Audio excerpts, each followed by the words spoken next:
ఆంజనేయ దర్పణం. నాట్యశాస్త్రం అన్నదాన్ని భరతముని రాశాడు. ఇందాక చెప్పుకున్నాం. రణంగ శిరసా దేవ శ్లోకం చెప్పింది భరతముని. అండ్ ఆయనది ఫస్ట్ సెంచరీ. మనం ఇప్పుడు ఏ సెంచరీలో ఉన్నాం? సో ఫస్ట్ సెంచరీలో రాసిన పుస్తకం నాట్యశాస్త్రం. అదే ఇప్పుడు మొత్తం ఇండియాలో ఉన్న ఆల్ క్లాసికల్ డాన్సర్స్ వాళ్ళకి అదే మెయిన్ బుక్ అంటే నాట్యశాస్త్రమే, భరతముని రాసిన. సో పాదభేదాలు ఆ బుక్లోనే మనం నేర్చుకుంటున్నాం. ఓకేనా? అందులో 2 రకాలుగా ఉన్నాయి. ఒక శ్లోకంలో 5 పాదభేదాలు చెప్పారు. రెండో దాంట్లో ఇంకొకటి కూడా యాడ్ చేశారు, 1 more. సో 6. సో 6 ఉన్న శ్లోకమే ఏకంగా మనం నేర్చుకున్నాం. అలాగే పాదాల పొజిషన్స్ వేరు, పాదాల మూమెంట్ వేరు. అవి 2 రకాలు. ఆ 2 రకాలు ఇప్పుడు మనం చూసుకుంటున్నాం. First positions. పార్శ్వ అంటే సంస్కృతంలో సైడ్. సో పాదం వేళ్ళు సైడ్స్కి తిరిగి ఉన్నాయి. పూర్తి తిప్పేసేయాలి 180 degrees. అది ఎట్లాగా ఒక్క ఫింగర్ దూరం అంతా పెడితే మనకి బ్యాలెన్స్ ఆగుతుంది ఈజీగా. ఈ పాదాలు ఆన్సకుండా కొంచెం దూరం జరుపుకోవాలి, ఒక పెన్నో పెన్సిలో పట్టినంత. ఇప్పుడు నీకు బ్యాలెన్స్ ఆగుతుంది, ప్రాబ్లం లేకుండా. బెండ్ చేయొచ్చు మోకాళ్ళు బాగా. హాఫ్ బెండ్ అంటారు దీన్ని. సో ఈ హాఫ్ బెండ్ పొజిషన్కి వంగాలి. ఇది పార్శ్వ. కొంచెం కార్నర్స్కి ఫేస్ చేస్తూ ఉంటాయి టోస్ ఇట్లా కార్నర్స్కి ఫేస్ చేస్తుంటే దీన్ని త్రస్య అంటారు. మొత్తం దగ్గరికి వచ్చేస్తాయి. సమం క్రాస్ అవుతాయి, స్వస్తికం. ఇవి 4 పొజిషన్స్. ఇప్పుడు మూమెంట్స్లో ఫస్ట్ ఏంటి? మూమెంట్ ఉద్ఘటితం. 1 జంప్ ఆన్ యువర్ టోస్. 2 ఈ స్టెప్లో మనకి మడమలతో కొట్టడం ఏదైతే ఉందో అది ఉద్ఘటితం. అంతే, జంప్ అవసరం లేదు, ఓన్లీ కొట్టడమే. సో హీల్స్ తోటి నేలని కొడతాం. మీకు వివరంగా తెలుస్తుందని 1 after other చెప్తున్నాం. సో ఉద్ఘటితం, ఉద్ఘటితః, సమశ్చైవ. తథా అంటే ఏ అండ్ ఎండ్ ఇంగ్లీష్లో. తథా అగ్రతర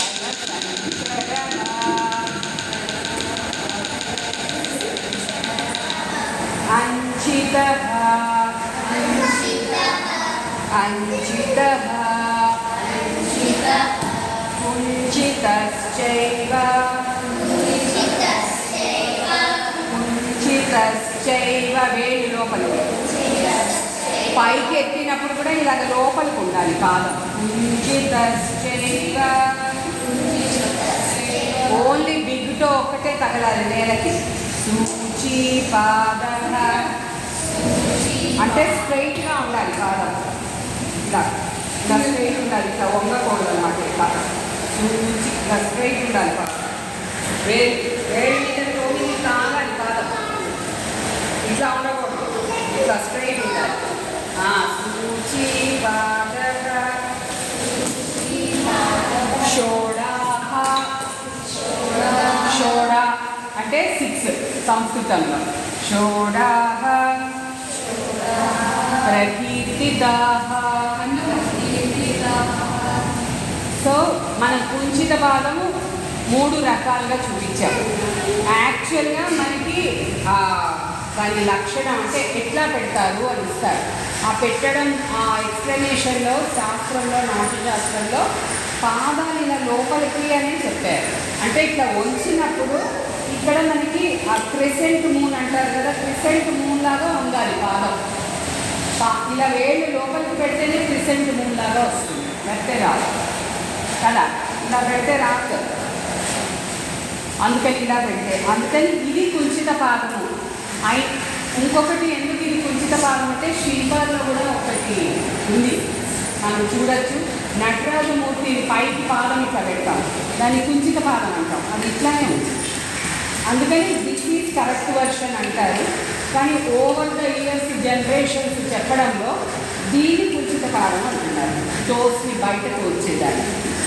సో సాంప్రదాయంగా ఇది పెడుతున్నారు, శాస్త్ర ప్రకారంగా ఇట్లా కుంచిత పాదం. సో 2 వెరైటీస్ కుంచిత పాదంలో అంతను వచ్చాయి. మామూలుగా మనం ఫస్ట్ ఏమనుకున్నాం 5 ఉన్నాయి మూమెంట్స్ అనుకున్నాం. సో 5 మూమెంట్స్లో ఏంటంటే ఈ లాస్ట్ మీద సూచి పాదం అన్నది లేదు, అక్కడ వరకే ఉంటుంది కదా. అక్షర సంగ్రహ అంచిత కుంచిత అని చెప్పి పాద పంచవిధ అని వస్తుంది ఆ శ్లోకంలో. ఎలాగా ఫస్ట్ది ఉద్ఘటిత సమశ్చైవ తథా అగ్రతల సంచర అంచిత కుంచిత క్లోజ్ అయిపోతుంది. ఓకేనా? పాద పాదాలు అట్లా పంచవిధ ఓన్లీ 5 టైమ్స్. పంచవిధ స్మృత, స్మృతి అంటే వేదం. సో వేదంలో చెప్పారు 5 టైమ్సే చెప్పారు. ఇప్పుడు మనం నేర్చుకున్న శ్లోకంలో 6 టైమ్స్. కుంచితశ్చైవ అన్నాం. ఈ చ అంటే కూడా సంస్కృతంలో ఏండి ఎండ్ అనే అర్థం. ఓకేనా? సో అలాగా 6 అయ్యాయి. ఇవి పాదభేదాలు. నెక్స్ట్ శిరోభేదాలు. ఈ శిరోభేదాలు మనం ఏమైతే నేర్చుకుంటున్నామో శిరోభేదాలు హస్తభేదాలు ఇవన్నీ అభినయ దర్పణం అని 2nd బుక్ ఉంది. అది 2nd, 3rd సెంచరీస్ నందికేశ్వరుడు అన్న ఆయన రాశాడు అభినయ దర్పణం పుస్తకం. అందులో ఉన్న భేదాలు మనం నేర్చుకుంటున్నాం exam, certificate exam, dance exam. ఓకేనా? స్టార్ట్. ఫస్ట్ హెడ్ మూమెంట్స్ శిరోభేదాలు. సమం ఉద్వాహితం అధోముఖం ఆలోళితం కృతం కంపితం చ పరావృత్తం ఉక్షిప్తం పరివాహితం నవథ కథితం శీర్షం నాట్యశాస్త్ర విశారదైః. నాట్యశాస్త్రం బాగా తెలిసిన వాళ్ళు హెడ్ మూమెంట్స్ 9 టైమ్స్ నవవిధ అని చెప్పారు. ఈ 9 టైమ్స్ మనం తీసుకున్నాం. ఇవి రకరకాల ఎక్స్ప్రెషన్స్లో యూజ్ చేస్తాం మనం. ఇప్పుడు కంపితం ఉంది, ఇలా పైకి కిందకి అంటే చాలా పొడుగుతో ఏదో చూస్తున్నాం అనుకో, ఏమన్నా ఎక్స్ప్రెషన్లో చూపిస్తాం, పై నుంచి కిందకి, కింద నుంచి పై. అయితే ఎవరినైనా రమ్మని పిలుస్తాం నోటితో చెప్తున్నా అంటే అర్థమవుతుంది కదా. సో అలా ఎక్స్ప్రెషన్కి యూజ్ చేస్తాం. మనకి ఏదైనా నచ్చలేదు అటు ఇటు చూస్తాం. సో అలా మనం ఈ వేదాలన్నీ యూజ్ చేస్తాం. ఓకేనా? ఇలాగా లక్షణము అంటే దాన్ని ఎలా పెడతారు, వినియోగం అంటే యూసేజ్, వాటి వేటి కోసం యూజ్ చేస్తాం. ఇవి 2 రాయాల్సింది ఎగ్జామ్. నెక్స్ట్ వచ్చి eye movements. Eye movements 8 types చెప్పారు. ఓకే? ఫస్ట్ స్ట్రైట్ సమం రౌండ్గా తిప్పాలి. ఆలోకితం ఒకటే సైడ్, సాచి ప్రలోకిత బోత్ సైడ్, హాఫే క్లోజ్ చేయాలి. నీలిత తల ఎత్తకుండా పైకి చూడాలి. ఉల్లోకిత అనువృత్తే చ తథా చైవావలోకితం తథా చైవావలోకితం. నేను చూడాలి. ఇత్యశ్చ అష్ట అంటే 8, ఇది అష్ట 2 కలిపి ఇత్యష్ట. ఇత్యశ్చ దృష్టిభేదాస్యు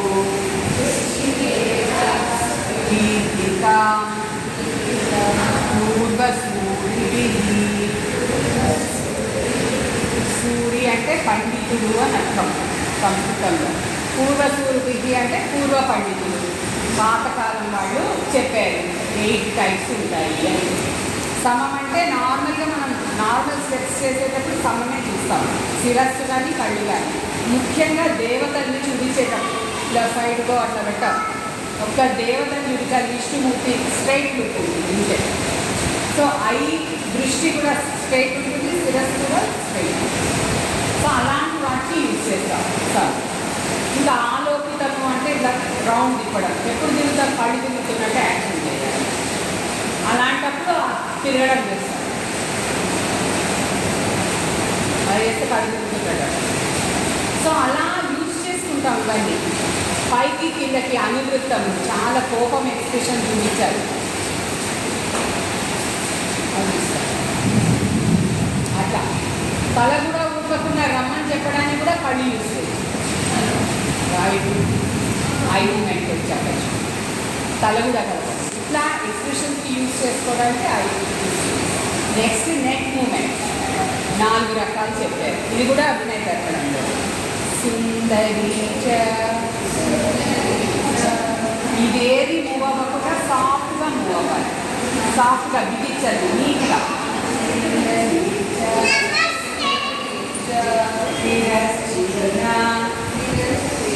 మామూలుగా తిప్పాలి. సర్వైగా పరివర్తిగా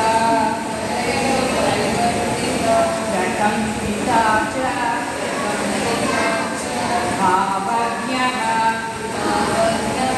గ్రీవా చతుర్విధ. గ్రీవా అంటే సంస్కృతంలో నెక్. ఇది 4 రకాలుగా ఉంది. ఈ ప్రకంపిత బర్డ్స్కి యూజ్ చేస్తాం. పావురాయి, నెమలి, ఏదైనా సరే బర్డ్స్కి యూజ్ చేస్తాం. మ్యాక్సిమం సుందరి స్టెప్స్లో యూజ్ చేస్తాం మ్యాక్సిమంగా. ఇదర్శన అంటే ఎక్స్ప్రెషన్స్లో యూజ్ చేసేది. సరే చేస్తాము అట్లాంటి వాడు. ఇదేమో ఇలా అలా ఎక్స్ప్రెషన్స్లో యూజ్ చేస్తాం. ఇవి 4 రకాలు. ఓకే, మైక్రో మూమెంట్స్ 6 రకాలు పెట్టారు. సహజ, ఉక్షిప్త, చతుర, ఒకటే 5 పెట్టాలి. రేచిత, కుంచిత, ఇవి కూడా అంతే. ఇవి 6 ఉన్నాయి. సో సహజ మామూలుగా పెట్టారు. పతిత అని పెడితే ఆటోమేటిక్గా అంటే పైకి చాలా బాగుంది. అలాంటి వాటిని తీసుకుంటాం. రేచితాకి పొగరు, క్రౌడ్, రాక్షసులు అట్లాంటి వాటికి యూజ్ చేస్తారు. ఒక్కటే 5 అలాంటి వాటి. కుంచితం అంటే తేలిక బాగా పడుతుంది మన మొహం మీద, వెంటనే ఇలా అంటాం కదా. అలాంటి వాటికి యూజ్ చేస్తాం. శ్లోకంలో ఒకసారి సహజ, పతిత, ఉక్షిప్త, చతుర, రేచిత, కుంచితేతి, షడేగాత్ర, చాతుర్యవతి క్రియ. ఇక హస్తాలు, అసమిత హస్తాలు, సమిత హస్తాలు. అసమిత హస్తాలు 1 హ్యాండ్ జెస్చర్స్. సంయుతము అంటే కలిసింది.